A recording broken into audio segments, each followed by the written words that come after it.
तपाईहरु सौल जाँदै हुनुहुन्छ भने चाहिँ यो ठाउँ चाहिँ अवश्य जानु होला। एभ्रीवान, फेरि पनि स्वागत छ निमीको मिनी ब्लगमा। आज चाहिँ म तपाईहरुलाई खाङनाङमा रहेको यो बोङवनसा टेम्पल देखाउँदै छु। यो टेम्पलको इन्ट्रान्समा चाहिँ इन्डियाबाट आउनु भएको बुद्ध भनेर लेखिएको छ।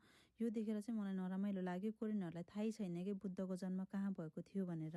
यो टेम्पल चाहिँ सिटीको बीचमा छ। बीचमा भए पनि एकदम शान्त छ के यो ठाउँ चाहिँ, मनै शान्त हुने। अनि यहाँ चाहिँ तपाईले क्यान्डल बाल्न पनि मिल्छ। आफूले क्यान्डल किनेर विश लेखेर यसरी माथिपट्टि आएर यसरी क्यान्डल बाल्न सक्नुहुन्छ। यो ठाउँको अर्को साइडमा चाहिँ ठूलो बुद्धको मूर्ति पनि रहेको छ।